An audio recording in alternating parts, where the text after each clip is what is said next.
So come to the topic of chemical properties of haloarenes. In the last lecture we have covered physical properties of haloarenes. Chemical property का एक section मैंने cover किया था reactivity, और कहा था कि it's very essential to compare the reactivity of haloalkanes with haloarenes. हम हैलोअल्केन में देख चुके हैं कि हैलोअल्केन्स हाईली रिएक्टिव होते हैं क्योंकि उनमें कार्बन हैलोजन बॉन्ड को ब्रेक करना बहुत इजी है। That's why they are easily give nucleophilic substitution reaction. But haloarenes are less reactive, इसलिए मैंने एक क्वेश्चन लिखवाया है, आप सबके पास उसका आंसर भी है, why haloalkanes are more reactive than haloarenes, और हमने उसके पूरे पॉइंट्स भी लिखे। अब यही क्वेश्चन है और उसका बड़ा सा एक्सप्लेनेशन है, बट कल को इसी क्वेश्चन को वो अलग अलग तरह से मॉडिफाई करके पूछ सकते हैं। तो मैंने 4-5 तरह के क्वेश्चंस भी आप सबको लिखवाए हैं और करके। आज और एक क्वेश्चन लिखूं उनमें, compare the reactivity of haloalkane with haloarenes. Compare the reactivity of haloalkanes with haloarenes only and only on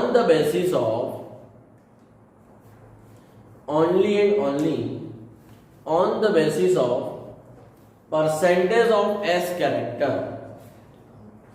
Percentage of S character. आप सबके पास सिर्फ 1 मिनट का समय है इस क्वेश्चन का आंसर सोचने के लिए या लिखने के लिए, है ना? तो फिर हम उसको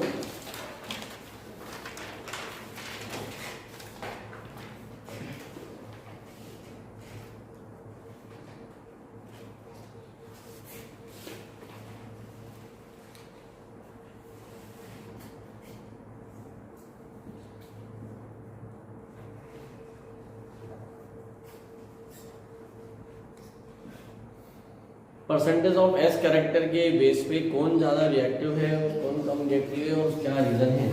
चलिए, कौन आंसर बताना चाहेगा? नहीं, माविया तुम नहीं। हाँ, करिए ट्राई। हैलोअल्केन के पास एस कैरेक्टर ज्यादा होता है, तो उसकी वजह से वो जो रिएक्शंस है वो हैलोअरीन्स की कंपैरिजन में ज्यादा। ओके सर, अभी इसने बोला कि हैलोअल्केन्स के पास एस कैरेक्टर ज्यादा है। एस कैरेक्टर कम होगा, चलिए बैठो, देखो नहीं CH3X, अगर मैं RX बोल सकता हूँ इसको? यस इसे मैं शॉर्ट में लिख रहा हूँ RX, ये हैलोअल्केन है हमारा। यस। अब जिस कार्बन से हैलोजन जुड़ा है उसका हाइब्रिडाइजेशन है sp3, क्योंकि single bond, 4 single bond. Yes. और हैलोअरीन्स में मतलब हैलोजन किससे जुड़ा होगा? एरोमेटिक रिंग से। ये सब यस। तो जिस कार्बन से हैलोजन जुड़ा है sp3 तीन ही सिग्मा बॉन्ड है, and all sigma bonds participate in hybridization. तो ये हम देख चुके हैं कि इसका हाइब्रिडाइजेशन sp2 है, इसका हाइब्रिडाइजेशन sp3 है। ठीक है, यहाँ परसेंटेज ऑफ एस कैरेक्टर ज्यादा है, 33%, है ना? अब चाहिए प्रॉपर एक्सप्लेनेशन, ठीक है, प्रॉपर, जिससे पूरे मार्क्स मिलेंगे। ये क्वेश्चन सिर्फ 2 मार्क्स का आएगा या 1 मार्क्स का, है ना? पहले Bengali. Due to sp2 hybridization, the bond length between X and aromatic ring is very high. Due to bond cleavage will be bond cleavage won't come. नहीं, समय rice So due to sp2 hybridization, there is partial double bond between R and X in a halogen. Partial double bond character word यहाँ नहीं आएगा। Sir, as percentage of S character is directly proportional to electronegativity. Thus, the electronegativity of sp2 is more, which shows that it cannot break bond easily. bond is not easy. Yes. अभी देखो यहाँ से आपके marks cut जाएंगे, electronegativity तक तो marks मिल जाएंगे कि बॉडी क्लीवेज जल्दी नहीं होगा। सुनो मिले, यहाँ पार्शियल डबल बॉन्ड कैरेक्टर वाला वर्ड बिल्कुल भी नहीं आएगा, वो आता है रेजोनेंस में। Yes. Percentage of S character is directly proportional to electronegativity. Electronegativity क्या होती है? What is electronegativity? Definition of electronegativity, the tendency to shift shared pair electron towards itself. Electron affinity. Covalent bond में ही electronegativity होती है, ionic bond में कोई electronegativity नहीं होती। शेयर्ड एयर इलेक्ट्रॉन को अपनी तरफ खींचने की जो टेंडेंसी होती है, मतलब इन दोनों के बीच यहाँ पे सिंगल बॉन्ड है, एक एक इलेक्ट्रॉन की शेयरिंग होगी नहीं, Yes. ऐसा देख सकते हैं इस बॉन्ड को। मान लो ये वो कार्बन है और ये वो हाइड्रोजन, और दोनों में एक एक इलेक्ट्रॉन की शेयरिंग हो रही है। यस। ये वो वाला बॉन्ड है, हाँ। यहाँ पे भी यही वाला बॉन्ड है, समझना ध्यान से, ठीक है। बट इस कार्बन की इलेक्ट्रोनेगेटिविटी ज्यादा है, मतलब ये क्या करेगा, due to the high electronegativity this pair of electron is tightly bounded with as compare to this pair of electron. मतलब यहाँ पे जो पेयर है वो बहुत ज्यादा टाइटली बॉन्डेड है, जबकि ये वाली पेयर क्या है, लूजली बॉन्डेड। जब लूजली बॉन्डेड है तो बॉन्ड क्लीवेज जल्दी होगा। यस, वाला बॉन्ड क्लीवेज नहीं होगा। जब ये ब्रेक होगा तो ये न्यूक्लियोफिलिक सब्स्टिट्यूशन रिएक्शन इजीली देगा, ये इजीली नहीं देगा। तो हमें आंसर कैसा लिखना है इस क्वेश्चन का, जो आंसर अभी मैं लिखवा नहीं रहा हूँ, यू विल राइट, है ना, आप खुद लिखोगे, समझना है आपको। बस ये होता है कि यहाँ से इस क्वेश्चन के एक्सप्लेनेशन से पता चलता है जिन जिन लोगों ने दिया है वो अपनी मिस्टेक समझे कि उन्होंने एनसीईआरटी की रीडिंग प्रॉपरली नहीं करी। मैं हमेशा कहता हूँ always read each and every line properly. वहां बहुत क्लियर लैंग्वेज में लिखा है, due to the S character, highest S character, its electronegativity is high, and as a result of high electronegativity, the shared pair electron is tightly bonded. Because of this, it's very difficult to cleave CX bond, and hence reactivity of haloarenes are less than haloalkanes. तो आप इसका answer में सिर्फ एक line किसी hint के लिए लिख लीजिए, बाकी आप अपने अकॉर्डिंग अरेंज करके लिखोगे। पूरे 2 मार्क्स चाहिए तो आपको ये wording, due to high electronegativity of haloarene carbon, the shared pair electrons are tightly bonded. Shared pair electron, due to high electronegativity of haloarene carbon, shared pair electrons are tightly bonded, and hence bond cleavage is difficult. Bond cleavage is difficult. ये मैंने मेरी language में लिखाया है, आपको board exam में इन्हीं terms को प्रॉपर्ली एक्सप्लेन करना है, 2 मार्क्स मिलेंगे। अभी एक और क्वेश्चन लिख लीजिए।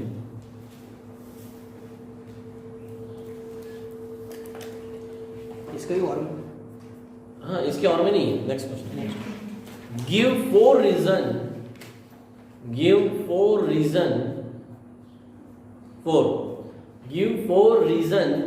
for the low reactivity of haloarenes as compared to haloalkanes। Exact 4 reason देना है, उनमें एक रीजन आधा मार्क्स का है, मतलब 2 मार्क्स का क्वेश्चन आएगा और 4 लाइन, यानी आपका एक्सप्लेनेशन 4 लाइन में खत्म हो जाना चाहिए। Give 4 reasons for low reactivity of haloarenes as compared to haloalkanes। अब ये 4 लाइन में 4 रीजन आप घर से लिख कर लाओ, मैं चारों रीजन ऑलरेडी पढ़ा चुकी हूँ, समझ में, आपको सिर्फ उनको सिस्टमेटिकली क्या करना है, अरेंज करना है, ठीक है। देखो डिटेल में आंसर लिखना बहुत आसान होता है, शॉर्ट में आंसर लिखना बहुत मुश्किल है, क्योंकि उसमें कीवर्ड्स ही लिखना होता है। तो इतने तरीके हैं रिएक्टिविटी को पूछने के बोर्ड एग्जाम में, और इससे कॉम्पिटिटिव का भी कॉन्सेप्ट आपका क्लियर होगा कि इलेक्ट्रोनेगेटिविटी एक्चुअल में क्या कर रहा है, समझ में आया कि वहां क्या होता है। So this is about the reactivity. Now put up a heading school में, chemical reactions of haloarenes. Chemical reactions of haloarene मतलब वही केमिकल प्रॉपर्टी। हम हैलोएरीन्स की केमिकल प्रॉपर्टी को, यहाँ मैं हैलोएरीन्स की केमिकल प्रॉपर्टी पढ़ा रहा हूँ, मतलब जब हैलोजन डायरेक्टली बेंजीन रिंग से जुड़ा हो। इसमें सबसे पहली आती है first SN reaction, nucleophilic substitution reaction. दूसरी आती है एसई, इलेक्ट्रोफिलिक सब्स्टिट्यूशन रिएक्शन। और तीसरा होता है reaction with metal. Metal. Reaction इन मेटल में हम 3 रिएक्शन पढ़ेंगे। Wurtz reaction, Fittig reaction, Wurtz Fittig reaction.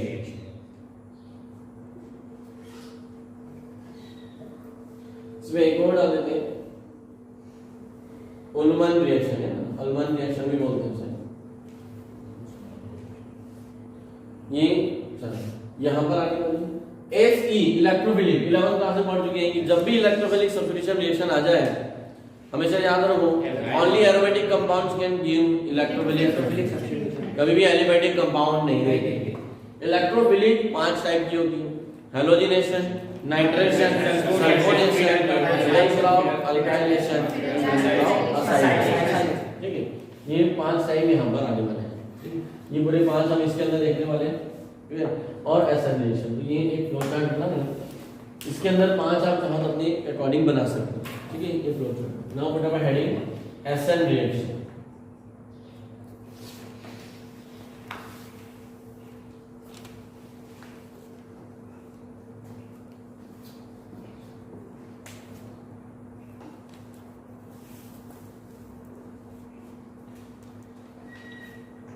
Heading डालिए, इंग्लिश में लिखो, एसएन रिएक्शन में लिखो। As we know that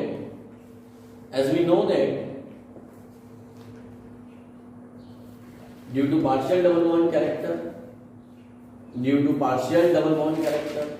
comma, high electronegativity of halogenated carbon,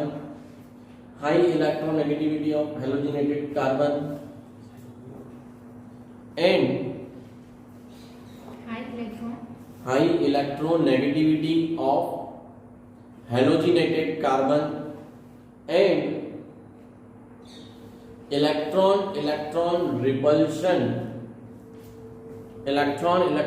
repulsion force on nucleophiles, electron repulsion force on upcoming nucleophiles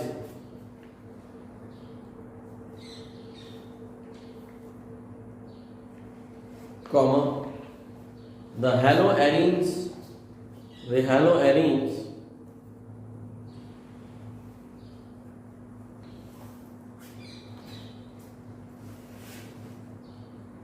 are low reactive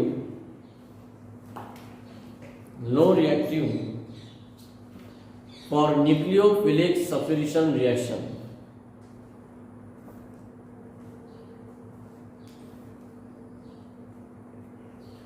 Full stop. It means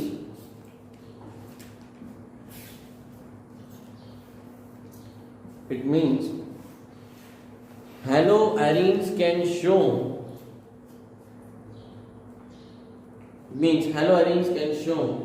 nucleophilic substitution reaction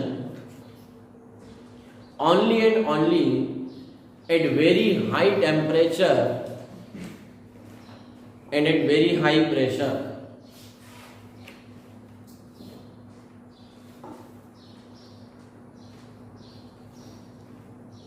At very high pressure and At very high temperature and very high pressure. Full stop. देखो ये nucleophilic substitution reaction है। Nucleophilic substitution का मतलब होता है एक nucleophile आएगा और एक न्यूक्लियोफाइल जाएगा, उसके लिए बॉन्ड को तोड़ना बहुत जरूरी। ये बॉन्ड को तोड़ना बहुत जरूरी। आरएच में ये बॉन्ड बहुत इजीली टूट जाता था, एक बार क्यूएच डाल दिया आपने, बहुत सारी रिएक्शन बड़ी KCN, AgCN, Williamson synthesis. But यहाँ देखो, यहाँ ऐसा कोई चार्ट ही नहीं बनेगा क्योंकि ये बहुत मुश्किल सी रिएक्शन है और मुश्किल से जो अपने सिलेबस में है वो एक ही रिएक्शन है, that is replacement of halogen by hydroxyl group. Replacement of halogen by hydroxyl. तो एसएन रिएक्शन के अंदर जाना पड़ेंगे वो, इसके अंदर क्या पढ़ने वाले हैं, इसके अंदर हेडिंग डाला, ये पूरा लिखने के बाद replacement of X by hydroxyl group. Hydroxyl group मतलब OH। अब जब ये बॉन्ड टूटता है तो फिर ये X को हटा के OH आ कैसे जाता है? तो एक बॉन्ड को अगर तोड़ना हो तो नेचुरली तो नहीं टूट रहा है, लेकिन हम हाई टेम्परेचर और प्रेशर पे इस बॉन्ड को क्या कर सकते हैं, तोड़ सकते हैं। तो कितनी स्टेप में टूटता है, वो कैसा होता है वो रिएक्शन। अब यहाँ से लिखना नहीं, बेटा समझो, ये ना हमारा क्लोरोबेंजीन, जब बहुत हाई टेम्परेचर, देखो यहाँ पे टेम्परेचर और प्रेशर टेक्स्ट बुक में मेंशन है 623 केल्विन टेम्परेचर, ठीक है, इतना हाई टेम्परेचर में चाहिए और वेरी हाई प्रेशर। आप अगर बोर्ड एग्जाम में भूल जाओ टेम्परेचर, तो यहाँ पे सीधे वर्ड क्या लिखो, हाई टेम्परेचर, कुछ भी रैंडम डेटा डालने के बजाय ऐसा लिख सकते हो, ठीक है। ये at the temperature of 623 kelvin very high pressure ये बॉन्ड टूटेगा। अब इसकी रिएक्शन किससे हो रही है, ये जो बॉन्ड टूटेगा और रिएक्शन हो रही है इसकी NaOH के साथ में। तो ये ऐसा नहीं टूटेगा कि Na प्लस OH माइनस और डायरेक्ट OH बन गया। सबसे पहले बनेगा आपका इंटरमीडिएट ONA, मतलब ये जो टूटेगा वो कैसे टूटेगा, NaO माइनस और H प्लस से। आपका H प्लस और Cl माइनस HCl बाहर हो गया, और इसे क्या बोलेंगे,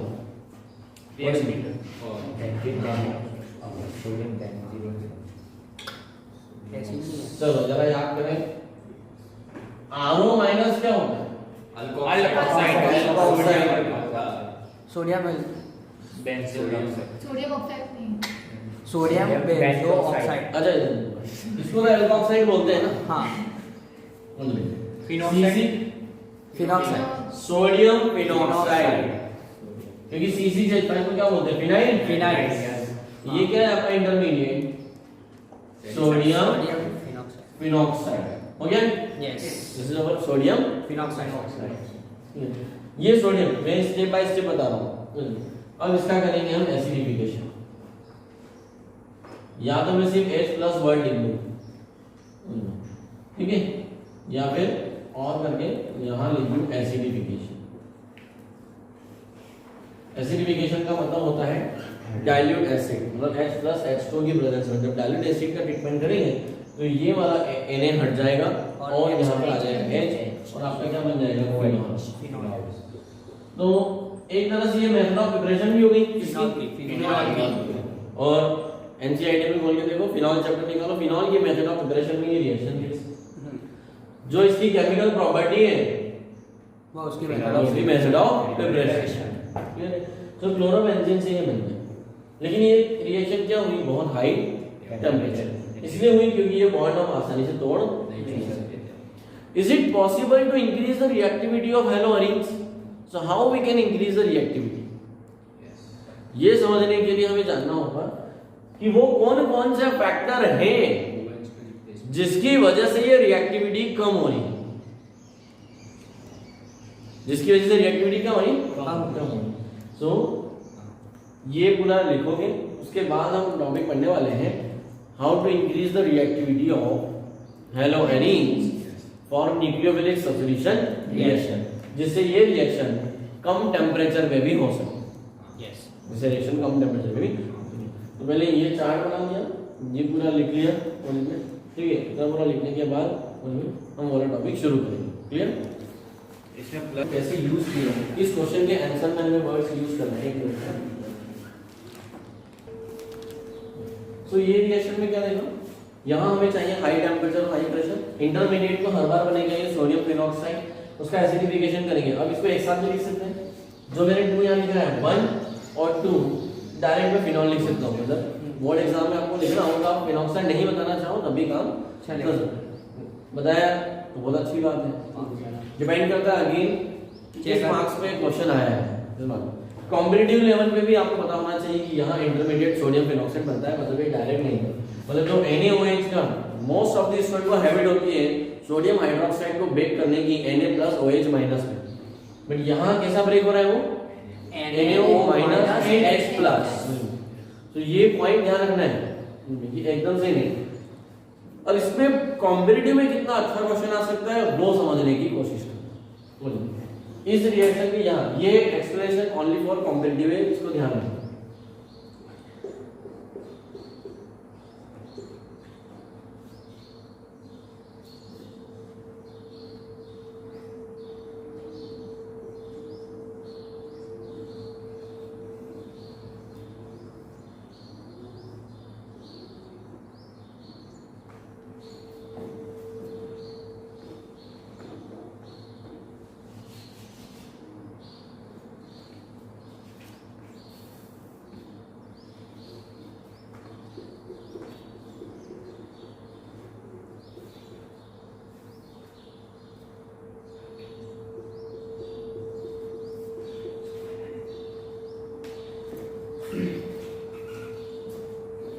When chlorobenzene undergoes nucleophilic substitution reaction with sodium hydroxide at a very high temperature, 6 Kelvin temperature and high pressure, then after acidification, two products are formed. Which is the correct product? इनमें से कौन सा correct है? दोनों ही correct है। दोनों ही correct है।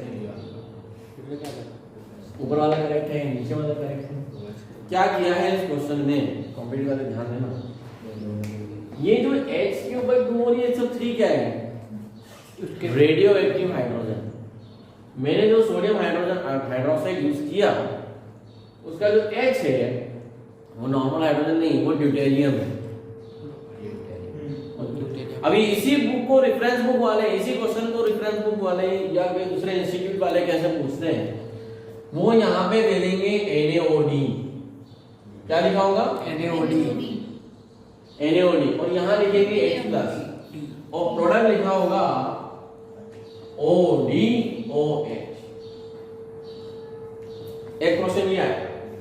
दूसरा क्वेश्चन क्या होगा, इसी को ध्यान देना रानियों। NaOD सेकंड में D+ और प्रोडक्ट लिखा होगा OH और OD।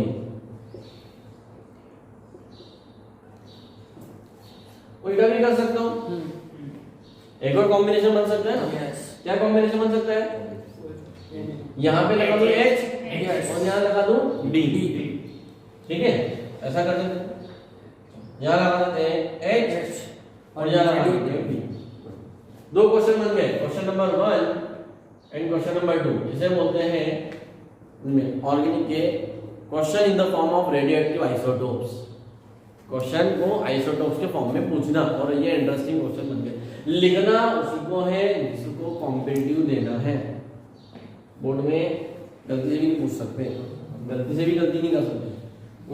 जो कभी बाहर जाते हैं एनसीईआरटी के, अब ये क्वेश्चन आएगा, इस क्वेश्चन का आंसर क्या है और इस क्वेश्चन का आंसर क्या है? बोलिए बंगाली। इस क्वेश्चन का सेकंड है, फर्स्ट क्वेश्चन का सेकंड है और थर्ड क्वेश्चन का भी सेकंड है।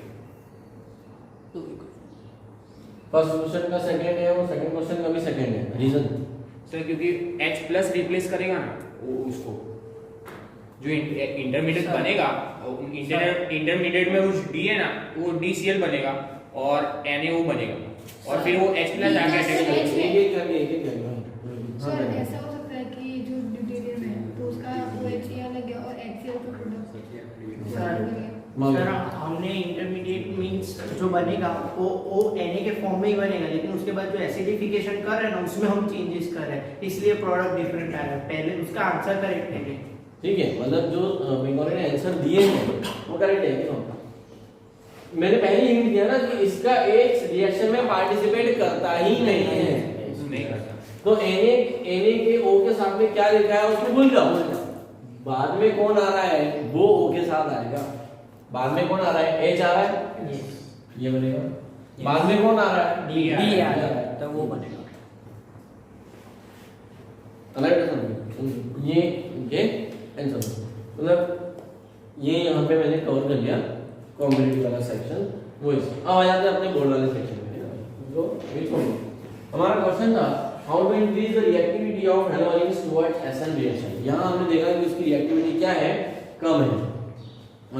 यहाँ उसकी रिएक्टिविटी क्या कम है, मैं इसकी, बट वो कौन कौन से फैक्टर हैं जिसकी वजह से इसकी रिएक्टिविटी कम है, और how we can increase the reactivity.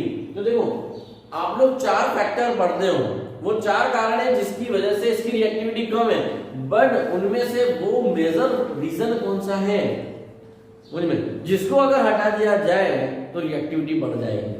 उनमें से सबसे बड़ा रीजन ध्यान से देखो, आप लोग जो ये पॉइंट यूज करते हो instability of phenyl cation, percentage of S character, ये सब यहाँ फैक्टर नहीं आएंगे। यहाँ जो मेन फैक्टर आने वाला है वो अपन देखते हैं। जो पार्शियल डबल बॉन्ड कैरेक्टर है वो सबसे बड़ा मेजर फैक्टर है। और पार्शियल डबल बॉन्ड कैरेक्टर क्यों है? क्योंकि देखो ये जो हेलोजन है इसकी लोन पेयर यहाँ जा रही है, यहाँ पे क्या बनेगा, यहाँ डबल बॉन्ड बनेगा, और भी ये वाले इलेक्ट्रॉन यहाँ शिफ्ट हो जाएंगे, तो तो इससे क्या बनेगा, उसका रेजोनेंस अरे बनेगा कि नहीं? हमने रेजोनेंस पढ़ा था, कुछ याद आ रहा है? तो मैं यहाँ डबल बॉन्ड बना देता हूँ, ये बन गया, यहाँ पर माइनस चार्ज और लोन पेयर, जैसा हम बोलो भाई। इस हैलोजन के बेंजीन रिंग में लोन पेयर देने के कारण ये वाला बॉन्ड क्या हो रहा है, partial double bond character show कर रहा है। Due to partial double bond character C और X की बॉन्ड लेंथ क्या हो रही है, कम हो रही है। C और X की बॉन्ड क्या हो रही है, कम हो रही है। ठीक है, अभी समझो मैं एक दुकानदार हूँ, सेलर हूँ, है ना, क्या बेचता हूँ, कुछ बेचता हूँ, अनाज चावल बेचने वाला, ठीक है। अब मैं बासमती राइस बेचता हूँ, ब्राउन राइस को समझ रहे हो, बासमती राइस समझो, बासमती राइस अभी चल रहा है 50 रुपए किलो, है ना, जब की नॉर्मल प्राइस 50 रुपीज किलो की सभी में राइस सेल कर रहा हूँ। मैं किससे लेता था, अनाज से माल लेता था, अनाज से 40 रुपीज में लिया और 50 रुपए में उसको बेच, बढ़िया हमारा व्यापार चल रहा था गोली में। अब साइड में आ गया रहमत गोली में, उसने मुझे सप्लाई कर दी गोली में, ये मुझे है ना 20-25 किलो 100 किलो चावल दान कर गया गोली में, ठीक है ना, कहीं से उठा लाया, ठीक है। अब तो उठा पटक करने की तो आदत नहीं है गोली में ना, देखो अपने स्टैंड कैसे जुगाड़ संभाल ले, तो जुगाड़ी आदमी का कहीं भी कोई स्टोर खुला मिला, वहां से माल निकाला और साइड में निकाल दो गोली में। तो ये भाई साहब जो है अभी इन्होंने मुझे 100 किलो चावल दे दिए। जब मुझे पॉकेट में मिल गए 100 किलो, तो क्या मैं इससे सप्लाई लेना शुरू करूँ? तो मैंने एक भाई साहब को फोन लगा बोला कि ये वाला ऑर्डर कैंसिल है ना, अभी माल नहीं मिल, भाई टेंशन में कि अच्छा वाला सप्लाई चल रहा था, दिवाली आ रही है, मुझे कंटिन्यू माल सप्लाई हो रहा था, ये बन। अब इसको अगर मेरे से वापस से संबंध बनाना है मुझे, तो वो कौन सा फैक्टर है, प्राइस कम करेगा। पहले ये रीजन पता करेगा, मेरा सप्लाई फैक्टर ये है, कट करेगा उसको, कंप्लेन करेगा पुलिस में, ठीक है।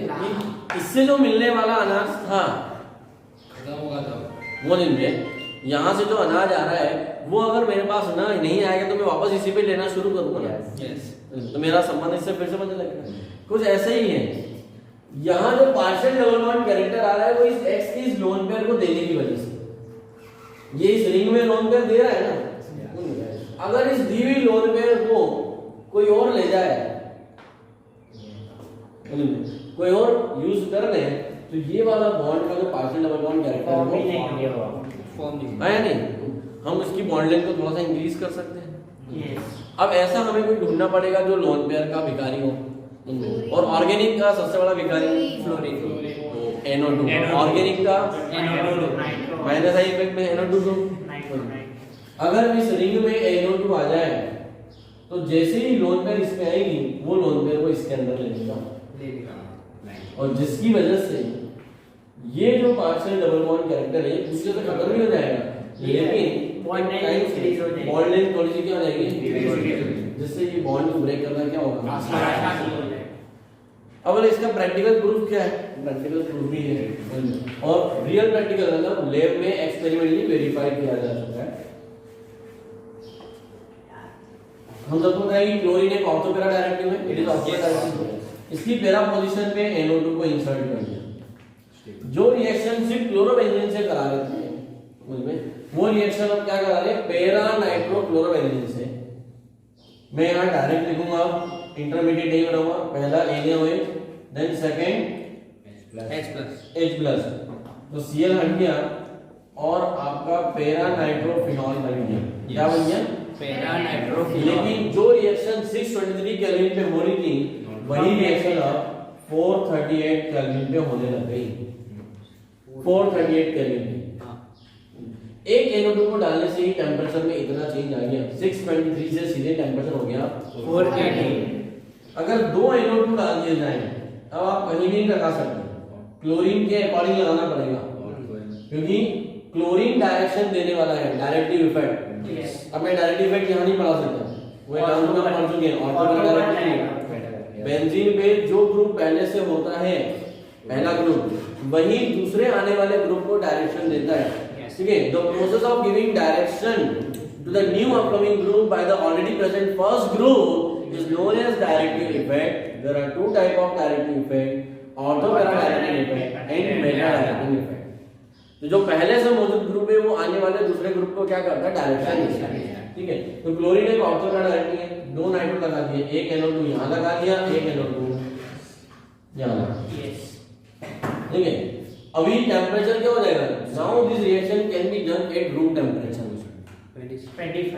बोलिए, ये रूम टेम्परेचर पे ही हो जाएगी 300 केल्विन के आसपास। ठीक है, इतने कम टेम्परेचर पे NaOH के साथ, ध्यान देना मेरी बातों में, अभी लिखना कुछ नहीं भाई। ठीक है, this reaction can be carried out at room temperature. अभी इसके बाद का सेक्शन में यहां लिख रहा हूं स्पेशली इसलिए, मैं अगर 3 NO2 डाल दूं, बहुत मजेदार है, NO2 और NO2 और भी जल्दी हो तो टेम्परेचर तो कम हुआ ही, ये इतना रिएक्टिव हो गया Pressure भी है कम है। कि अब ये पानी के साथ भी रिएक्शन कर सकता है। जस्ट वार्म वाटर, आप सिर्फ वार्म वाटर डालोगे तो ही आपका 2,4,6 ट्राइनाइट्रोफिनॉल बन जाएगा, और ये बहुत काम का है। कॉम्पिटिटिव एग्जाम से लेकर बोर्ड एग्जाम का बहुत पसंदीदा क्वेश्चन है, how will you convert chlorobenzene to picric acid. Yes. This is known as picric acid. इसे टाइप का नेम क्या है, 2,4,6 ट्राइनाइट्रोफिनॉल। सेकंड पोजीशन पे ना, Yes. 4,6 तीन trinitrophenol, this is known as picric Acid. और सिर्फ पानी डालो, वार्म वाटर डालोगे ना तो ही वो कन्वर्ट हो जाएगा उसमें। तो इतना इजीली अपने बॉन्ड ब्रेक हो। तो 3 NO2 आने से हुआ क्या, Partial double ये bond, लोग partial लोन पेयर के कारण NO2 Yes. ये लोन पेयर खाली ये होते हैं, लोन पेयर को ये खाने लग गए ना, ये नहीं बिकाई। Yes. हाँ. आई बात समझ में? Yes. सुनिए, तो संज्ञा में बोली हमें यहाँ आपको वर्ड्स क्या है, वो phenyl carbocation instability, this word will not come here, वो यहाँ पर नहीं है। हाँ, मजेदार क्वेश्चन अगर बनाना हो तो बहुत ही इंटरेस्टिंग और कॉम्पिटिटिव होता है। इसका पूरा एक रेजोनेटिंग स्ट्रक्चर, हाउ NO2 ठीक है increases the reactivity show with the help of diagram. उसके डायग्राम बहुत डेंजर है, तब आपको NO2 का भी मतलब इसके रेजोनेंस के साथ साथ NO2 के रेजोनेंस के डायग्राम भी बनाना पड़ेगा, वो मैं अभी यहाँ कवर नहीं करूँगा। Mix. हाँ, मतलब NO2 का रेजोनेंस भी बनाना पड़ेगा, Alternate उसके बोलिए, हैलोजन। और NO2 के आने से क्या, मैं सिर्फ इतना सा सेंटेंस बोल के इस पॉइंट को खत्म कर सकता हूँ, जितने ज्यादा NO2 डालोगे, ध्यान से देखना, सिर्फ क्लोरोबेंजीन की जो रेजोनेटिंग स्ट्रक्चर बनती है वो 4 to 5 बनती है। NO2 के बाद आने से एक एक दो रेजोनेटिंग स्ट्रक्चर बढ़ जाता है। जितनी ज्यादा रेजोनेटिंग स्ट्रक्चर बढ़ेगी, बोलिए, यहाँ पर जो पार्शियल डबल बॉन्ड वाला जो कैरेक्टर है बोलिए वो उतना कम होता है, लॉन्ग टाइम बढ़ जाएगा ड्यूरेशन। NO2 के आने से number of resonating structures chlorobenzene की बढ़ जाती है, इतना आप ध्यान रखना, क्योंकि लोन पेयर वहां पे भी जाएगा। तभी ध्यान से देखो, इधर देखना सुनो, इसने लोन पेयर यहाँ दिए, यहाँ से यहाँ चला गया, यहाँ गया, अब यहाँ से लोन पेयर कहाँ जाती है, इस बॉन्ड पे आती है, और फिर यहाँ से यहाँ।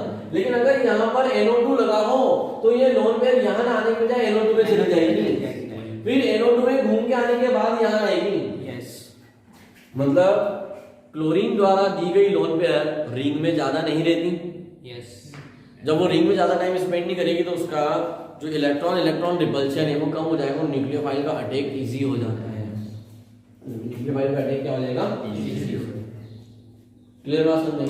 सो how to increase the reactivity of halogen toward action reaction, इसका आंसर है बोर्ड एग्जाम में अगर राइटिंग में स्टेटमेंट लिखना हो तो by substituting nitro group in chlorobenzene we can increase the reactivity.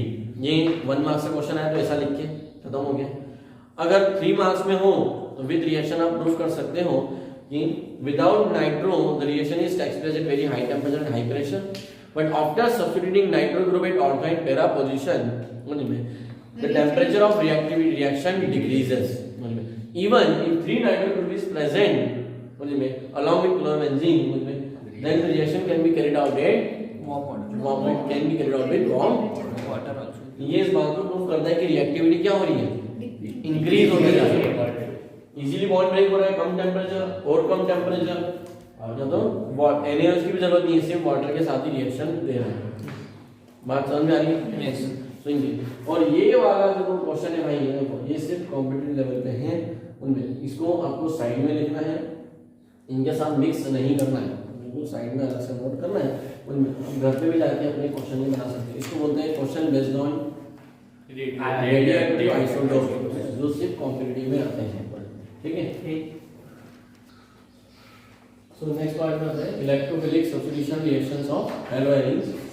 हमें बताया कि थोड़ा एरोमेटिक कंपाउंड, यहाँ से लाइन शुरू हो जाती है। ध्यान रखो, अभी जो चैप्टर चल रहा है हेलोएल्केन हेलोएरीन्स, उसमें हेलोएरीन्स इलेक्ट्रोफिलिक सब्स्टिट्यूशन देंगे। नेक्स्ट चैप्टर पढ़ेंगे अल्कोहल फिनॉल ईथर, उसमें फिनॉल देगा। ईथर में एनिजोल, ईथर का जो एरोमेटिक कंपाउंड है वो क्या है? एनिजोल, एनिजोल भी। फिर बेंजल्डिहाइड, बेंजोइक एसिड, एनिलीन, मतलब जितने भी एरोमेटिक कंपाउंड्स होते हैं वो सब इलेक्ट्रोफिलिक सब्स्टिट्यूशन रिएक्शन देते हैं। तो ऐसा क्यों? वो न्यूक्लियोफिलिक आसानी से नहीं देते, अभी हमने थोड़ी देर पहले देख लिया, क्योंकि उनमें क्लीवेज करना इतना आसान नहीं होता। बट ये इलेक्ट्रोफिलिक सब्स्टिट्यूशन रिएक्शन इजीली क्यों दे सकते हैं? What is the reason? Electrophilic substitution का मतलब होता है एक इलेक्ट्रोफाइल आएगा और एक इलेक्ट्रोफाइल जाएगा। Electrophile replaces electrophiles. और इलेक्ट्रोफाइल्स होते कौन है? इलेक्ट्रोफाइल्स आर इलेक्ट्रॉन लवर, जो इलेक्ट्रॉन, और वो कहाँ अटैक करना पसंद करते हैं? इलेक्ट्रोफाइल्स वहां अटैक करते हैं जहां इलेक्ट्रॉन की डेंसिटी ज्यादा होती है। और एलिफेटिक के कंपैरिजन में एरोमेटिक में इलेक्ट्रॉन डेंसिटी ज्यादा होती है, क्योंकि वहां पे क्या है? बेंजीन रिंग में क्या है? 3 डबल बॉन्ड है ना। यस। मतलब वहां पर इलेक्ट्रॉनों का पूरा क्लाउड है, अच्छा है, राइट। इसलिए इलेक्ट्रोफिलिक सब्स्टिट्यूशन रिएक्शन देते हैं, क्योंकि उनके पास क्या है? इलेक्ट्रॉनों का पूरा बंच है। और कौन कौन इलेक्ट्रोफिलिक सब्स्टिट्यूशन दे रहे हैं? तो ये हम ऑलरेडी हाइड्रोकार्बन में पढ़ चुके हैं। यहाँ मैंने पूरा एक चार्ट बना रहा हूँ, पूरा डिटेल से आप उसको देखेंगे पहले, फिर करेगा। क्लोरोबेंजीन के साथ ही रिएक्शन ले रहा हूँ। Reaction of chlorobenzene with chlorine in presence of FeCl3, जिससे पूछूं वही आंसर देते हैं ना। रिएक्शन ऑफ क्लोरीन हम जानते हैं, यहाँ पे मैं की पॉइंट्स लिख रहा हूँ। यू नो दैट क्लोरीन, ये जो क्लोरीन है ये प्लस एम इफेक्ट देता है, पॉजिटिव मेसोमेरिक इफेक्ट, ठीक है। इस प्लस एम इफेक्ट के कारण ये क्या है? Ortho para directive. कैसा है ये? Ortho para directive. It is ortho para directive, मतलब इसकी ऑर्थो और पैरा पोजीशन पे माइनस चार्ज के साथ लोन पेयर होती है। रेजोनेंस में देख चुके हैं, मतलब वहां पे इलेक्ट्रॉन की डेंसिटी क्या होती है? ज्यादा। माइनस चार्ज और लोन पेयर मतलब इलेक्ट्रॉन है ना, तो आने वाला इलेक्ट्रोफाइल कहां अटैक करेगा? जहां इलेक्ट्रॉन की डेंसिटी ज्यादा होगी। जो दो प्रोडक्ट में नहीं, ortho product, para product, para due to symmetry will act as a major product. उनका यस मान सॉरी आंसर क्यों आंसर बोलना। तो ये ऑर्थो पैरा डायरेक्टिव का ही हो गया। क्लोरीन के साथ FeCl3 रिएक्शन कराएंगे, कभी क्या मिलेगा?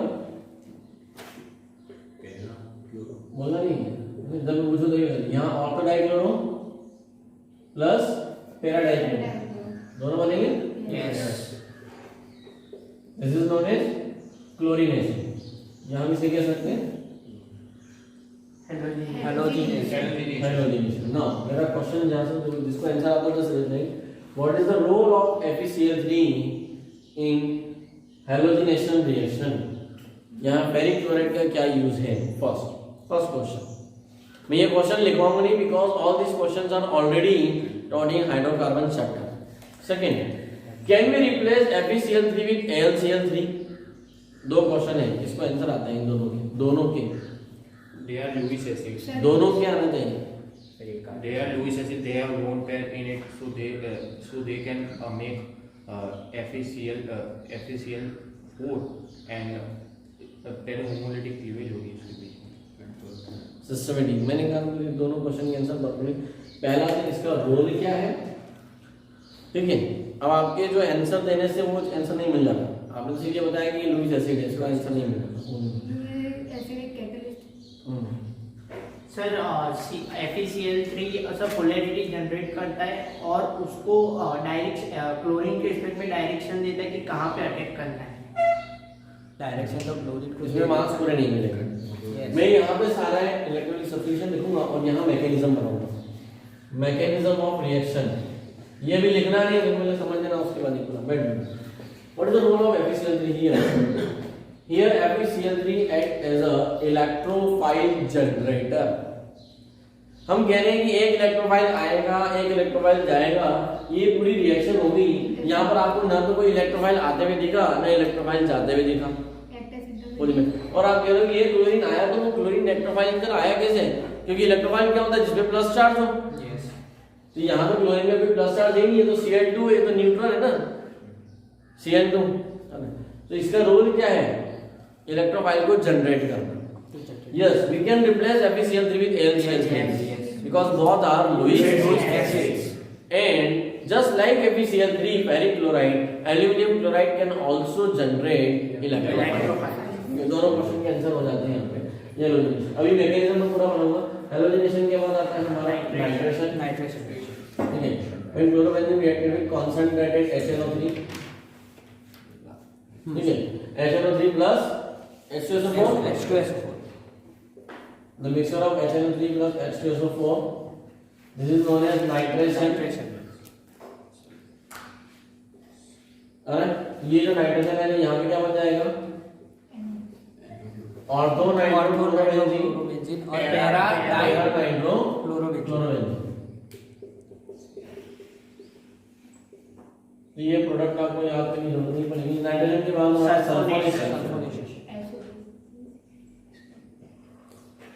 सल्फोनेशन में हम यूज करते हैं ओलियम H2S2O7, या तो ओलियम या फिर आपको लिखना है mixture of H2SO4 plus SO3। ठीक है, इन दोनों का ये कॉम्बिनेशन होता है, दैट इज इन सल्फोनेशन। यानी ओलियम का इस्तेमाल होता है, याद रखना ओलियम। अभी मैं कॉम्बिनेटिव का यहाँ पे पॉइंट करता हूँ। तो यहाँ जो बनने वाला प्रोडक्ट होगा वो होगा SO3H और जो सल्फोक्लोरोबेंजीन एंड पैरा सल्फोक्लोरोबेंजीन।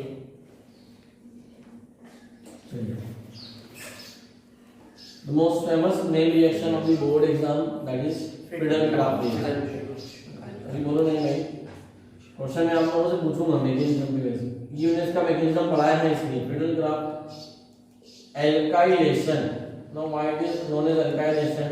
क्योंकि क्लोरीन मतलब इस रिंग में हम एक अल्काइल ग्रुप इंसर्ट करेंगे। The process of insertion of alkyl group मतलब R in aromatic ring is known as Friedel-Crafts alkylation। और आप कोई सा भी अल्काइल इसमें इंसर्ट कर सकते हैं। Friedel-Crafts alkylation यहाँ हम रिएक्शन किससे कराएंगे? RX, कोई भी RX नहीं, in presence of anhydrous zinc LCl3। अब इसकी जगह में FeCl3 भी यूज कर सकते हैं। नेक्स्ट रिएक्शन है Friedel-Crafts acylation। The same definition just like that, the process of insertion of acyl group। अगर आपको कोई याद करना है सर acyl group नहीं पता तो बता दूं कि this is known as RCO। ये जो ग्रुप कहलाता है acyl। RCO ग्रुप को इंसर्ट करना known as acylation। Friedel-Crafts acylation में रिएक्शन किससे कराएंगे हम? RCOX in presence of anhydrous LCl3। तो यहाँ से दो प्रोडक्ट बनेंगे। यहाँ जो बनने वाला प्रोडक्ट होगा उसमें ऑर्थो पोजीशन पे R आ जाएगा और पैरा पोजीशन पे R। दोनों ही प्रोडक्ट बनेंगे लेकिन मेजर होगा पैरा।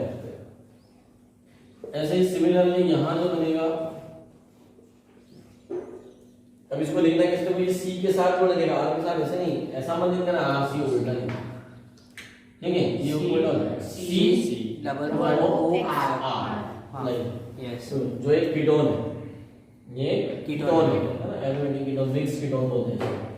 ये बनेगा प्लस पैरा पोजीशन पे आपका आ जाएगा। ठीक है, मान लो आपका ये R मिथाइल ग्रुप होता CH3, यहाँ से समझना सुनना भाई, R अगर CH3 होता तो यहाँ पे आ जाता CH3CO और बेंजीन रिंग। इसे क्या कहते हैं? इसका नाम क्या होगा दोस्तों? पहले सोचो। मान लीजिए मेरे पास ये स्ट्रक्चर, जो मैं क्वेश्चन पूछना चाह रहा हूँ उस पर फोकस करो, जिसको आगे और just raise the hand, COCH3, इसका नाम क्या है? जस्ट रेज द हैंड, बोलना नहीं, चिल्लाना नहीं। West the end common name हम पढ़ चुके हैं, मैंने 11th में पढ़ाए हैं, हाइड्रोकार्बन में नॉमेनक्लेचर में देखे हैं। कोई है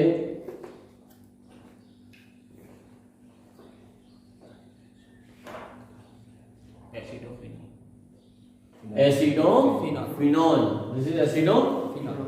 और एग्जाम में यही कन्वर्जन आएगा, इस क्वेश्चन में पूछेंगे कैसे कन्वर्ट द क्लोरोबेंजीन टू एसिडोफिनॉल। ऑर्थोक्लोरोएसिडोफिनॉल। आपको पता ही नहीं है कि एसिडोफिनॉल क्या है, वो क्वेश्चन आप अटेम्प्ट नहीं कर नहीं करते। और ऐसा कन्वर्जन है तो ये क्वेश्चन यहाँ पे ध्यान रखना, अगर आप दिस इज नॉट एज एसिडोफिनॉल। आपको जो कॉमन नेम्स 11th क्लास में पढ़ाए गए हैं पूरी लिस्ट दी है मैंने, एल्डिहाइड के कॉमन नेम, कीटोन्स के कॉमन नेम, ईथर के, उनमें उसको थोड़ा याद करो तो आपको याद। अगर भूल गए हो तो आप ऑर्गेनिक के एरोमेटिक्स को पढ़ने के लिए भी तैयार नहीं हो, सबसे पहला स्टेप हमारा वो होना चाहिए, वहाँ हमारा ध्यान होना चाहिए। अगर यहाँ CH3 आ जाएगा तो हो जाएगा orthochlorotoluene, parachlorotoluene, with respect to toluene नाम बना सकते हैं, with respect to. So all these are electrophilic substitution reaction, ये सारे electrophilic substitution reaction होंगे। मैकेनिज्म बोर्ड एग्जाम के लिए कोई जरूरत नहीं है, बट उससे रिलेटेड कुछ छोटे छोटे एग्जाम में क्वेश्चंस आते हैं, इसलिए हम यहाँ पर उस पार्ट को पढ़ रहे हैं। अभी कुछ भी लिखना नहीं है भाई, तब तक परमिशन मिल गई। ये तो नॉलेज लिखना है कि इसको एसिडोफिनॉल कहते हैं, टॉपिक के टॉप पे लिखा होना चाहिए। यहाँ हम मैकेनिज्म ऑफ रिएक्शंस को देखते हैं कि, और मैं जो मैकेनिज्म एक्सप्लेन कर रहा हूँ किसी का भी कर सकता हूँ, हैलोजिनेशन, फिल्टर, अल्काइलेशन, इनमें से किसी का भी, उनमें। बट आपके लिए ये 3 मैकेनिज्म एक साथ कवर हो सकते हैं।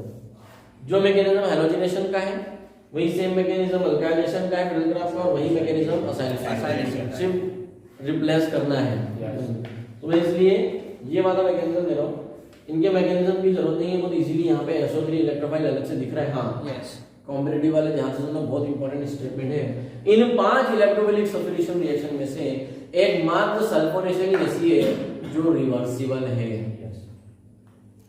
इसे बोलते हैं डीसल्फोनेशन। जस्ट क्या करो, ये जो बनाओ प्रोडक्ट है ना, इसको स्टीम के साथ हीट कर दो, SO3H ग्रुप इजीली रिमूव हो जाएगा। इसको बोलते हैं साइट प्रिवेंशन मेथड। पैरा पर भी हो जाए, दोनों पोजीशन पे इजीली रिमूव हो जाता है। ये साइट प्रिवेंशन मेथड, डीसल्फोनेशन जो होती है ना, साइट को प्रोटेक्ट करने वाली, बचाने वाली है, रक्षा करने के लिए होती है, कि कोई और अटैक ना करे। अब ये क्या होता है, ये जब तक हम एयर पढ़ेंगे तब समझ में आएगा कि यहाँ साइट प्रोटेक्शन कैसे किया जाता है। साइट को प्रोटेक्ट करने वाले ग्रुप होते हैं, साइट प्रोटेक्शन। जो ध्यान रखेगा, जो पूछेगा उसको बताएंगे, नहीं पूछेगा तो नहीं बताएंगे। दैट इज 5 में से एक मात्र, ये ध्यान रखना। ये सारे पॉइंट्स देखो जो कॉम्पिटिटिव के लिए बताए जाते हैं, उसको बोर्ड के साथ मिक्स नहीं कर देना है, ठीक है, वरना क्या बन जाएगी खिचड़ी। और हर वक्त खिचड़ी अच्छी नहीं, ठीक है, ऑल टाइम आप खिचड़ी खाओगे मजा नहीं है। वजह तो क्या है, ठीक है। ये मैकेनिज्म ऑफ रिएक्शन पे आ जाए, देखो तो 1 बाय 1 शुरू करते हैं। जैसे मैं RX में RX की रिएक्शन ऐसा लिख रहा हूँ मैं, यहाँ पे साइड में लिख देता हूँ C6H5Cl क्लोरोबेंजीन, इसकी रिएक्शन करा रहा हूँ। एरो के ऊपर लिख रहा हूँ मैं मिथाइल क्लोराइड, क्या लिख रहा हूँ बेटा, in presence of anhydrous AlCl, लिख दिया। और हमें जो प्रोडक्ट मिलेगा वो पता है कि प्रोडक्ट जो मिलेंगे, 2 प्रोडक्ट मिलेंगे, ठीक है, ऑर्थोक्लोरोटोलुइन प्लस पैराक्लोरोटोलुइन। ये कैसे मिल रहा है वो हमें देखना है। ये पूरी रिएक्शन का मैकेनिज्म क्या है।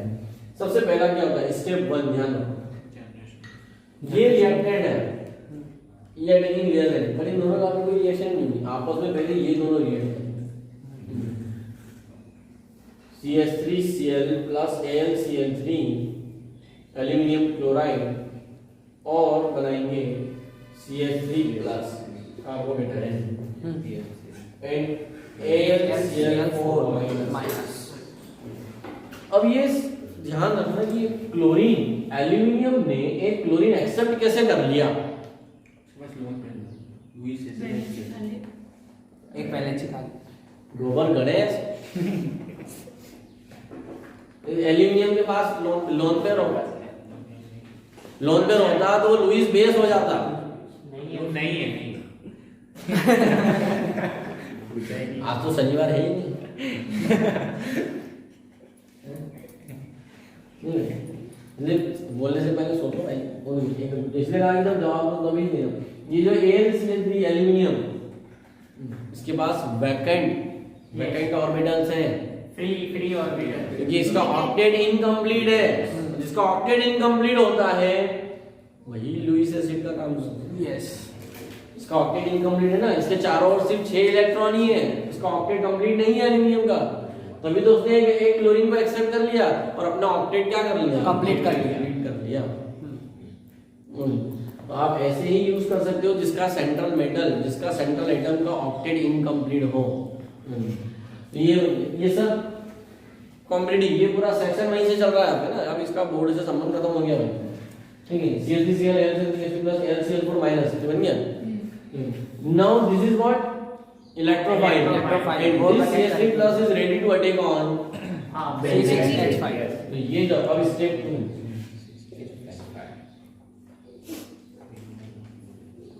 डबल बॉन्ड जनरेट, ठीक है। हमें यहाँ डबल बॉन्ड बना देता हूँ, यहाँ माइनस और ऐसा लिख दूँ, डायरेक्ट चलेगा। यस, ये कहाँ से आया, रेजोनेंस से। Resonance structure। क्लोरीन ने अपनी लोन पेयर यहाँ दी, यहाँ से इलेक्ट्रॉन चले गए। CH3 पे कौन सा चार्ज है, प्लस। अभी देखो इस कार्बन का हाइड्रोजन भी लगा हुआ है यस, और CH3 प्लस इस पे अटैक कर रहा है, दिस इज स्टेप 2। अब कार्बन में प्लस चार्ज है, कार्बन के चारों ओर डॉट इलेक्ट्रॉन आना चाहिए, यहाँ लोन पेयर है, ये कार्बन आओ मिलके बॉन्ड बनाए, यस, एक इलेक्ट्रॉन तुम लोग को एक इलेक्ट्रॉन मिलेगा, ये वाला बॉन्ड बन जाएगा। Yes sir.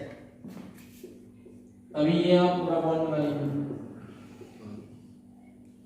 यहाँ CH3 भी लग गया और यहाँ H भी लग गया, दोनों रहेंगे। यस, ये स्टेप 2 है।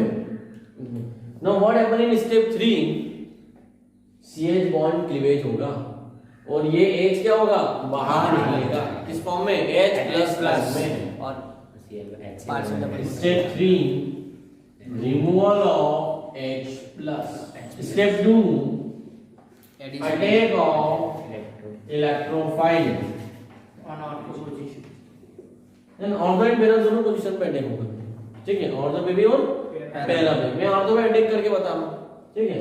अब ये स्टेप 3 रिमूवल ऑफ H+ बाहर निकल गया, लोन पेयर बच गया, बोल में जैसे ही H+ निकलेगा, H+ फॉर्म में निकल रहा है, एक एक्स्ट्रा इलेक्ट्रॉन मतलब अपना इलेक्ट्रॉन देके जा रहा है, अगेन यहाँ पे माइनस चार्ज लोन पे फिर से आ जाएगी, और वो डबल बॉन्ड, समझ रहे हो कि नहीं भाई। तो ये स्टेप 3 में यहाँ डबल बॉन्ड क्लोरीन है, यहाँ CH3 है, यहाँ H है। जब H+ निकला, मैं इसको निकलने को ऐसे शो कर रहा हूँ, तो जो बनेगा उस स्ट्रक्चर में डबल बॉन्ड, यहाँ CH3 आ जाएगा, यहाँ माइनस चार्ज लोन पे फिर से आ जाएगी और यहाँ क्लोरीन है, और ये आपका डबल बॉन्ड ये वैसे ही है। अब क्या होगा नेक्स्ट सिस्टम, सर वो ऊपर ये वापस डबल बॉन्ड यहाँ आ जाएगा, यस, और ये चला जाएगा और आपका प्रोडक्ट रेडी हो जाएगा। लेकिन इस H+ का क्या होगा, स्टेप नंबर 5 HCl बन जाएगा। ये जो स्टेप 5 है, now this H+ attack on LCl4 minus, minus और वो क्योंकि LCl3 कौन है, कैटलिस्ट, ध्यान रखो। इस रिएक्शन में FeCl3 LCl3, यहाँ LCl3, यहाँ पे H2SO4, यहाँ H2SO4, they are act as a catalyst। और किसी भी रिएक्शन में कैटलिस्ट पार्टिसिपेट तो करता है बट उसकी क्वांटिटी चेंज नहीं होती, ठीक है। ये आपने कई बार लिखा होता है ना रिएक्शन में, catalyst does not participate in any reaction. इसका मतलब क्या होता है कि जिस अवस्था में वो जैसा था रिएक्शन से पहले, रिएक्शन के बाद भी कैटलिस्ट वैसा की वैसे रहता है। कैटलिस्ट का सिर्फ रोल क्या होता है, to increase the rate of reaction, लेकिन वो पार्टिसिपेट करता है बट वापस हमें उसी फॉर्म में मिल जाएगा, सेम जिस फॉर्म में होता है उसी फॉर्म में होता है। तो स्टेप 5 वाला जो पॉइंट है वो H+ plus LCl3 minus LCl4 minus, तो आपको LCl3 प्लस LCl3 फिर से मिल जाएगा। Now this LCl3 is again ready to participate in reaction, yes, फिर से दूसरा पार्ट शुरू हो जाएगा। हाँ, तो इसलिए इसका मतलब ये है कि अगर आप इंडस्ट्री में रिएक्शन करा रहे हो तो जितने रिएक्टेड है उतना LCl3 लेने की जरूरत नहीं है, थोड़ी सी ही क्वांटिटी काफी है उसमें। क्योंकि वापस वही करेंगे LCl3 रीयूज होते जाएगा। अब इस पूरे मैकेनिज्म की जरूरत क्या है इस LCl3 का रोल समझने के लिए। यस। दूसरा LCl3 स्टेप 1 में यूज होता है, स्टेप 2 में अटैक होता है इसका। अब इसके रेडियोएक्टिव आइसोटोप क्वेश्चन, और ये ऐसे फिगर, ऐसे खतरनाक फिगर बना बना के एडवांस में और नीट में भी कभी कभी क्वेश्चन पूछे जाते हैं। अगर आप सीएससी प्रैक्टिस कर रहे हो, एयरनेस प्रैक्टिस कर रहे हो या किसी इंस्टीट्यूट के पैकेज लगा रहे हो तो वहाँ इसके रेडियोएक्टिव आइसोटोप पे क्वेश्चन पूछते हैं। क्योंकि मजेदार कैसे रेडियोएक्टिव आइसोटोप्स के अंदर देखो, अगर मैं यहाँ पे इस क्लोरीन के आइसोटोप दो है, क्लोरीन एटॉमिक नंबर 1735 एंड 1737। मान लो मैंने ये क्लोरीन 37 वाला लिया और ये क्लोरीन 35 वाला लिया। यस। अब वो पूछेगा यहाँ पे ऑप्शन में ये वाला जो यहाँ पे जो क्लोरीन है कौन सा क्लोरीन आ रहा है, क्लोरीन के ऊपर क्या इफेक्ट कर रहा है, वो दोनों ही क्लोरीन काम के नहीं। इस क्लोरीन में कोई चेंज होगा क्या? नहीं। मतलब ये तो सिर्फ डराने के लिए रखे ना। अरे बात समझ में आ रही है? ये जो क्लोरीन है वो HCl4 के साथ बाहर हो गया और आपका जो H+ है वो H भी यहाँ से नहीं आ रहा है, वो बेंजीन के लिए बेंजीन के रिंग का निकल रहा है, वो एक H बाहर निकल गया। बेंजीन के लिए। तो अगर यहाँ पे आइसोटोप लिख के यहाँ कोई चेंज कर दिया तो वो भी चेंज नहीं करना है। यस। इस तरह रेडियोएक्टिव आइसोटोप का यूज करके मतलब कैसे डराते हैं आपको, देखो इस तरह यहाँ ऐसा लिख देंगे डी लिख देंगे वहाँ, CD2H, ठीक है, इस तरह से लिख देंगे। और कुछ तो ऐसी सोच यूज कर देंगे, नई टाइप की क्वेश्चन रिएक्शन है ना, आउट ऑफ सिलेबस, और किसी आउट ऑफ सिलेबस कैटेगरी में नहीं वो नहीं क्वेश्चन छोड़ दिया तो फिर यहाँ ऑप्शन में CD3 लिखा होगा, मतलब यहाँ पे पूरा यहाँ एक तरह CS3 लिखे होंगे, ऐसा अलग अलग ऑप्शंस बना देंगे। कॉन्सेप्ट अगर क्लियर होगा वो क्वेश्चन आप इजीली अटेम्प्ट, ठीक है, जो लिखा है वैसे की वैसे ही आएगा, करेक्ट होगा वो वाला ही। वही अरे जो यहाँ लिखा है, बट हम एग्जाम में क्या हो जाते हैं, कंफ्यूज हो जाते हैं। कभी पैराग्राफ बना के आपसे पूछ लेते हैं, तो पैराग्राफ के फॉर्म में भी आपके वहाँ पे पूछा जा सकता है। क्लियर है? This is the word. Now after right, पहले आपको ये सारी इलेक्ट्रोफिलिक सब्स्टिट्यूशन रिएक्शंस लिखना है, ठीक है। ये लिखने के बाद आपका आएगा mechanism of reaction. Mechanism of reaction यहाँ पे किसी को भी नहीं लिखना है, कोई भी स्टूडेंट अभी नहीं लिखेगा, because this same mechanism is already in your notebook. ठीक है, वहां पर है पूरा मैकेनिज्म है ऐसा कैसा। लेकिन इस मैकेनिज्म से हैलोजिनेशन का मैकेनिज्म कैसे रिलेटेड है, असाइलेशन का मैकेनिज्म कैसे रिलेटेड है वो सुनो। अभी मैंने यहाँ पे लिया था CH3Cl, क्या लिया था? CH3 in presence of HCl3। लेकिन अगर मुझे हैलोजिनेशन करना होगा तो हैलोजिनेशन में क्या होगा? Cl2 in presence of तो पहली स्टेप में चेंज होएगा, बस बाकी सब सेम रहेगा। Same है। पहली स्टेप में Cl2 plus HCl3, हाँ। HCl4 minus plus Cl3 क्या बन जाएगा? Cl+। यहाँ कौन अटैक करेगा? Cl+ सेम आ जाएगा। जब RCOCl होगा, RCOX ये है एसिड क्लोराइड उनमें, तो आपका जो बनने वाला मतलब स्टेप 1 जो होगी, मैं स्टेप 1 लिख रहा हूँ किसकी? फ्रीडल-क्राफ्ट असाइलेशन की स्टेप 1 असाइलेशन, वहां पे CH3 CO Cl plus HCl3 react करेंगे और बन जाएगा CH3 CO plus and this is act as an electrophile and this electrophile will take on benzene।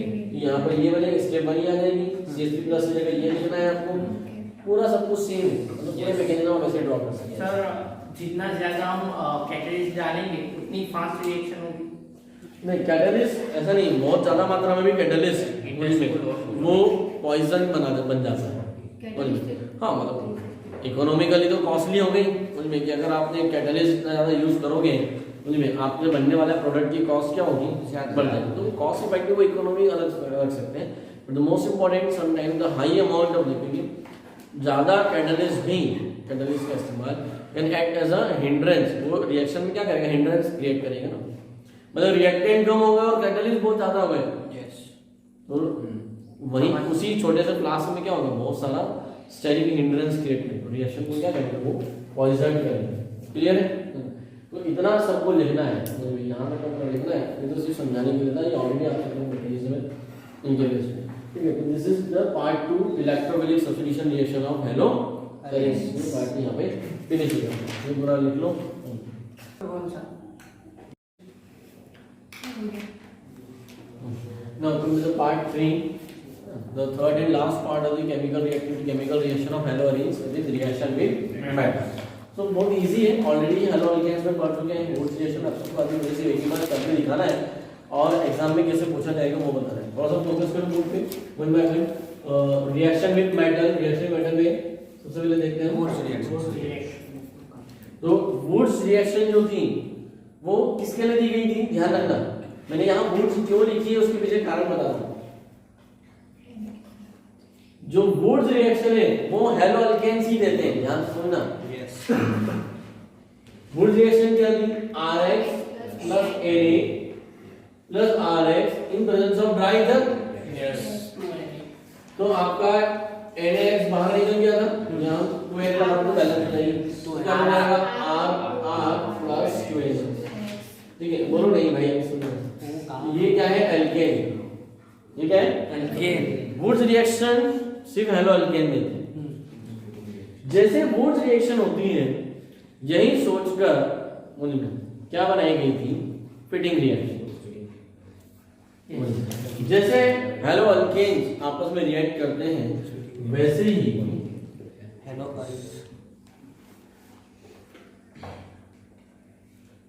दो हेलो एरीन्स, मैं यहाँ पे ARX लिख सकता हूँ, ARX plus 2Na plus ARX, तो क्या होगा, 2Na बाहर जाएंगे और बन जाएंगे AR प्लस 2Na बाहर। This is known as Fittig reaction. ये फिटिंग है, सिर्फ वुड्स हेलो एरीन्स में नहीं आता, ध्यान रखना। तुमने इसलिए लिखवाया ताकि आपको ध्यान रहे।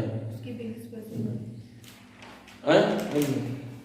अब इस पे क्वेश्चन कैसा है, what type of question given asked, तो मैंने क्वेश्चन अभी लिखेंगे, ये मैंने हुई fitting reaction.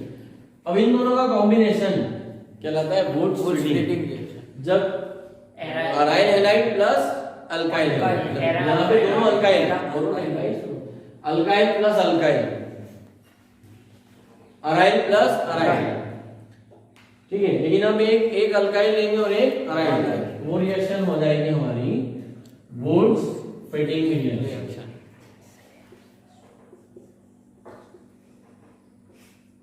So ARX plus 2Na plus RX, आपका प्रोडक्ट तैयार हो गया AR। Okay,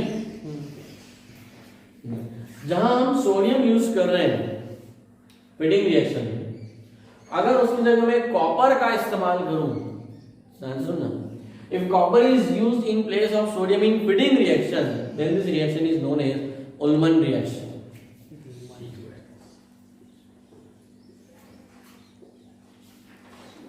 So ARX plus Cu plus ARX, CuH2 बाहर आ रहा है, AR plus Cu। बोर्ड में नहीं है उल्मन रिएक्शन, कभी पूछना खाली बोर्ड में आती नहीं है, ठीक है, ध्यान रखना। वुड्स फिटिंग ये काम की, आपको ये नहीं लिखना है, ये तो ये समझाने के लिए यहाँ बताइए कि वुड्स जो दी गई थी वो हेलो अल्केन्स यानी अल्काइल हैलाइड थी। वुड्स कौन देता है, अल्काइल, हेलो एरीन्स वो देते हैं फिटिंग और वुड्स फिटिंग। आया समझ? तो इन पे क्वेश्चन कैसे आएंगे, है ना, what type of question they will ask on this. तो मैं पहले क्वेश्चन लिख देता हूँ, फिर आप इसको लिखिएगा और क्वेश्चन के आंसर घर से लिख कर लाना है। क्या है, लिख लो क्वेश्चन, पहले क्वेश्चन लिखो, उसके बाद ये सब लिखो।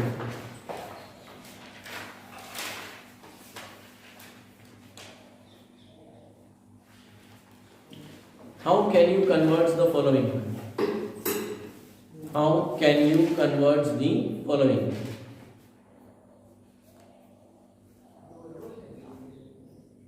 First, how can you convert the following का first, है ना, इसके अंदर chlorobenzene to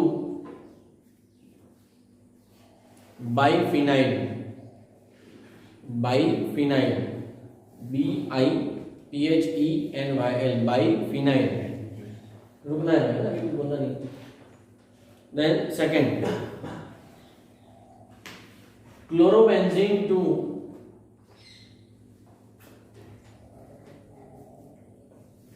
toluene, chlorobenzene 2 toluene, ठीक है। थर्ड लिखो,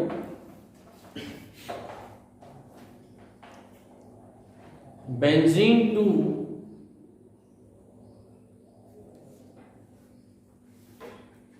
biphenyl, benzene 2 biphenyl using copper in any one part, using copper in any one part of the reaction, ठीक है। Yes. ये 3 क्वेश्चन आपके पास है, मतलब इनसे रिलेटेड क्वेश्चन, और ऑलमोस्ट आपके सबके माइंड में आंसर भी आ गए होंगे। बहुत इजी है। यहाँ पर आपको CCH5Cl लेना है, तो यहाँ बन जाएगा बाइफिनाइल। जब टोलुइन बनाना है तो मैं क्या करूँगा, टोलुइन बनाने के लिए C6H5Cl प्लस 2Na और इसकी रिएक्शन करा दूंगा मिथाइल क्लोराइड। Yes. तो ये दोनों Cl निकल जाएंगे Yes. और आपको मिल जाएगा आपका टोलुइन C6H5Cl, ठीक है। Yes. ये बन गया टोलुइन। Yes. तो मैंने क्लोरोबेंजीन को किसमें कन्वर्ट कर दिया, टोलुइन। अब जो तीसरा वाला पार्ट है वो आप घर से आराम से सोच के आएंगे, उसमें बेंजीन से यूज करना है। आपको बेंजीन को बाइफिनाइल में कन्वर्ट करना है। यहाँ सब तो क्लोरोबेंजीन है, क्लोरोबेंजीन, बेंजीन से कैसे बनाओगे, थोड़ा सा सोचना है, इजीली हो जाएगा। 2 स्टेप में वो कन्वर्ट देखो अब क्या आएगा, करके आएगा। तो दिस इज अबाउट अवर, तो ये आप लिख सकते हो। कैसे लिखना है आपको, ये 3 लिखना है रिएक्शन, ये मैंने जनरल फॉर्म लिखे हैं, इसे क्या बोलते हैं, जनरल फॉर्म ऑफ रिएक्शन। और इन तीनों के आप एग्जांपल भी लिख सकते हो, लाइक वो एग्जांपल के लिए मैंने क्वेश्चन दिए, क्वेश्चन के आंसर में एग्जांपल AR की जगह CCH5 आ जाएगा, R की जगह CH3 आ जाएगा। तो ये 3, उसके नीचे इन क्वेश्चन के आंसर, इतना पार्ट आपको करना है। Yes. ठीक है। Yes. अभी मैं जो पढ़ाने वाला हूँ नेक्स्ट टॉपिक है वो है DDT। तो DDT को कैसे बनाते हैं, DDT की प्रिपरेशन, और DDT का सबसे इंपॉर्टेंट जो कॉम्पिटिटिव पूछा जाता है स्पेशली नीट एग्जाम में, वो है उसका IPSC नेम, तो कैसे इसका किया जाता है। तो DDT के बारे में पहले इसको लिख लो बोल में, फिर हम DDT स्टार्ट करते हैं। Now the last portion of the chapter, halorines and halogens, that is DDT। DDT पे किस तरह के क्वेश्चंस बोर्ड एग्जाम में या कॉम्पिटिटिव में आ सकते हैं, दोनों हमारे पास आइडिया होना चाहिए। पहले क्वेश्चन लिख लेते हैं इसके ऊपर। First, write down the expanded form of DDT। First question, write down the expanded form of DDT। Second question लिखो, give the IUPAC name of DDT। Give the IUPAC name of DDT।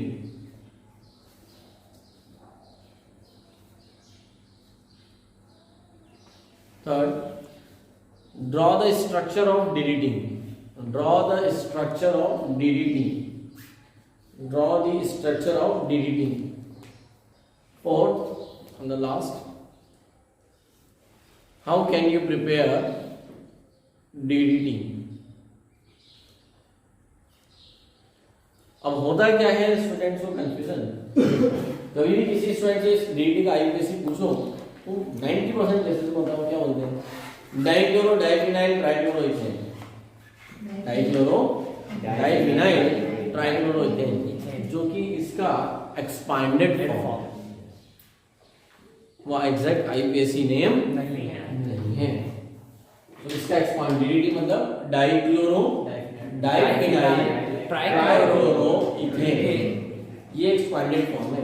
IUPAC name exact होता है, ऐसा नहीं चाहिए। मतलब किससे बनाया जाता है, DDT बनता है क्लोरोबेंजीन से। किससे बनता है, क्लोरोबेंजीन से। लेकिन क्लोरोबेंजीन के साथ में हमें चाहिए क्लोरल। क्लोरल हमने कहाँ पढ़ा है, all of sir method of preparation of नहीं, केमिकल प्रॉपर्टीज ऑफ क्लोरोफॉर्म में पढ़ा है। क्लोरोफॉर्म की मेथड ऑफ प्रिपरेशन में जब ब्लीचिंग पाउडर से क्लोरोफॉर्म बनाते हैं तो क्लोरल बनता है। वहाँ पे क्लोरल बनता है। Yes. आप सब जानते हो CCl3CHO मतलब Yes. Try chloro acetaldehyde. फिर से याद करा रहा हूँ, ध्यान से देखा, अभी लिखना मुझे नहीं है भाई। Try chloro acetaldehyde means CCl3CHO। Acetaldehyde क्या होता है? एसिटाल्डिहाइड है आपका CH3CHO। हाँ। Yes. इसके 3 हाइड्रोजन हटा उसमें 3 क्लोरीन लगा दिए तो बन गया आपका क्लोरल। ये आपका क्लोरल। क्लोरोबेंजीन और क्लोरल के कॉम्बिनेशन से बनता है डेरिवेटिव। अब पूरी रिएक्शन को देखो क्या होता है। भाई 2 मॉलिक्यूल ऑफ क्लोरोबेंजीन, क्लोरोबेंजीन के 2 मॉलिक्यूल किससे रिएक्ट करेंगे? क्लोरल। ठीक है, मैं क्लोरल को ऐसा लिख रहा हूं, अभी CCl को यहाँ लगाना है और CHO को थोड़ा सा इलोमिनेट करना है। तो हम सबको पता है कि डायज़ोनियम सॉल्ट में हमने कपलिंग रिएक्शन पढ़ी है। Yes. ठीक, ऐसे कपलिंग यहाँ पे H लगा हुआ है। Yes. यहाँ इसका H क्या हुआ? H2O bar. H2O R. Arrow लगाएंगे और क्या प्रोडक्ट बनता है वो देखो ध्यान रखो। ये वाला कार्बन, इस कार्बन के 3 क्लोरीन में ओपन करके लिख रहा हूँ। Yes. ठीक है, ये कॉम्पैक्ट फॉर्म है, एक्सपांडेड फॉर्म। ये C इनको लिखो ध्यान, ऐसा लिख सकते हो जरा? थोड़ा सा बड़ा करके लिख सकते हो, आपको ये क्लियर हो।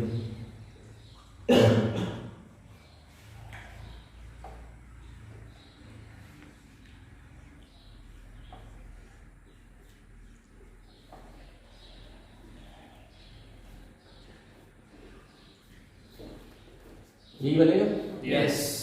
आया ना? Yes. H2O निकल गया। इस कार्बन का एक बॉन्ड इससे बन जाएगा, ये वाले कार्बन के बीच, और इस कार्बन का एक बॉन्ड ये वाले और ये वाले कार्बन के बीच आ जाएगा। This is your DDT। ध्यान से देखो, dichloro, diphenyl, trichloro ethane. Yes. पूरे नाम में स्ट्रक्चर छिपी है, easily you can remember the structure. Dichloro, diphenyl, trichloro ethane, मतलब 2 कार्बन बना लो। Yes. 2 कार्बन में ट्राइक्लोरो अपना आ गया, 3 क्लोरीन आ गए, कोई इधर से क्लोरोबेंजीन आ गया। You can easily remember the structure of it. लेकिन what is the correct IUPAC name? इसका करेक्ट IUPAC नेम क्या है? नंबर यहां से करेंगे 1 2 ऐसे चलेंगे, 1 1 1 ट्राइक्लोरो। ठीक है, अब ये जो है दोनों मेरा पोजीशन पे है। 4, 1 1 1 ट्राइक्लोरो। अब कभी-कभी इसको डायरेक्ट IUPAC में इसको इंक्लूड करके ध्यान रखना है ना, इसके IUPAC में स्पेशली पेरा पैराडेश, डाइविस पेरा पैराडेश डाइक्लोरोफिनाइल। बिस्फिनाइल है ना? Yes. या फिर 4 4 डेश, Yes. 4 days. Yes. या फिर क्या आ जाएगा? 4 4 days. 1 1 1 ट्राइक्लोरो ब्रैकेट में 4 4 डेश डाइक्लोरो। ठीक है, आगे 20 बनाएंगे, 20 4 4 dash dichlorophenyl ethane. This is the IUPAC name of DDT. Sir इसके यहाँ आगे आप 4 4 डेश की जगह पेरा पैराडेश 20 के आगे 2 आएगा ना सर, सेकंड कार्बन पर है इसीलिए 2 20 1 1 1 trichloro 2 20. 20 4 4 dash dichloro bracket close phenyl ethane. ये उसका क्या होगा? करेक्ट। जब जहां 4 4 डेश लगाए वहां पर आप पेरा पेरा पैराडेश ही लगा लगा सकते हो, मतलब P डैश पेरा मतलब लिखना नहीं है, P डैश ऐसा यूज करना। और Yes. ये इसका IUPAC dichloro diphenyl trichloro ethane, ये उसका expanded form DDT का. This is the method of preparation of DDT is used as a insecticide. Insecticide आजकल अब यूज करना बंद कर दिया क्योंकि अब बैंड हो गया बैंड ठीक है बैंड हो गया है, और जो इंसेक्ट्स हैं वो DDT रेजिस्टेंट हो गए हैं, मतलब अब वो इससे मरते नहीं है। ये इतना मतलब इसको बोलते हैं म्यूटेशन, है ना, उनके अंदर से आ गए स्ट्रेन आ गए।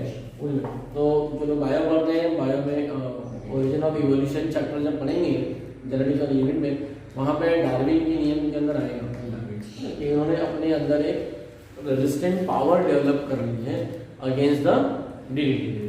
तो इससे फिशेस को भी नुकसान होता है ना? इससे इससे हाँ, मतलब ये इवन हमारी बॉडी में भी एक्यूमुलेट होता है, ये हमारी बॉडी में भी। अगर आप डीडीटी इवन जैसे मैंने कहा था, आप कंटिन्यूअस हीट का इस्तेमाल करते, जैसे आजकल घर में आता है तो ये स्प्रे है ना, कॉकरोच को मारने के लिए हीट का मच्छर का, तो ये हीट में जो स्प्रे निकलता है, वो जो पार्टिकल्स हवा में जाते हैं वो रेस्पिरेशन के थ्रू आपके लंग्स में डिपॉजिट होते हैं और वो एक तरह के एंटीजेंस के काम करते हैं। देख जैसा एंटीजेंस है ना, वो ये जो होते हैं वो छोटे छोटे, ये सब एक टाइप ऑफ पॉल्यूशन है ना, स्प्रे का ये आप एयर पॉल्यूशन कर रहे हो जितना ज्यादा आप हीट का इस्तेमाल कर रहे हो। लास्ट टॉपिक जो होता है वो है फ्रियॉन्स। फ्रियॉन्स में डिस्कस नहीं करता हूँ, सिर्फ इसके बारे में इतनी ही बता रहा हूँ। फ्रियॉन्स के बारे में जो फ्रियॉन्स हमारे सिलेबस में है दैट इज CCl2F2, ठीक है, डाइक्लोरोडाइमीथेन, ठीक है, इसे बोलते हैं क्लोरोफ्लोरोकार्बन। क्या बोला जाता है? Chlorofluorocarbon. Freons are known as, फ्रियॉन्स की डेफिनेशन क्या है? क्लोरोफ्लोरोकार्बन। यानी ऐसे कंपाउंड जिसमें फ्लोरीन भी हो, क्लोरीन भी हो और कार्बन भी हो, उसे कहा जाता है क्लोरोफ्लोरो। CCl2F2 क्या बोला था? CCl2F2। So ये freon is used as a refrigerant, इसका रेफ्रिजरेटर में यूज होता है, एसीज में यूज होता है। हाँ, कूलिंग तो इसे बोलते हैं कूलिंग टेक्निक। जो कूलेंट होता है रेफ्रिजरेटर के पीछे कूलेंट आता है, उनमें कार के रेडिएटर्स में जो कूलेंट होता है उनमें एसीज में होता है, वहाँ फ्रियॉन लगता है। ये बहुत माइनस का टेम्परेचर क्रिएट करने में हेल्प करता है, बट ये साथ में एक पोल्यूटेंट भी है। Ozone layer. तो इसका एक प्रैक्टिकल और इन्वायरमेंट रिलेशन है, इसलिए बोर्ड एग्जाम में ये हाईलाइटेड होता है। फ्रियॉन्स के बारे में जो पॉइंट दिए और बोर्ड से रिलेटेड जो क्वेश्चंस आए वो आप सॉल्व करेंगे। और इसको बना कैसे सकते हैं? आप सबको पता है कि हमने एक ही मेथड पढ़ी है। अगर जब भी किसी रिएक्शन में फ्लोरीन चाहिए with the help of Swarts reaction, मान लो आपके पास अगर क्लोरोफॉर्म की स्वाट रिएक्शन करा दो, उसमें से क्लोरीन हट जाएगा और उसके अंदर क्या आ जाएगा? फ्लोरीन आ जाएगा।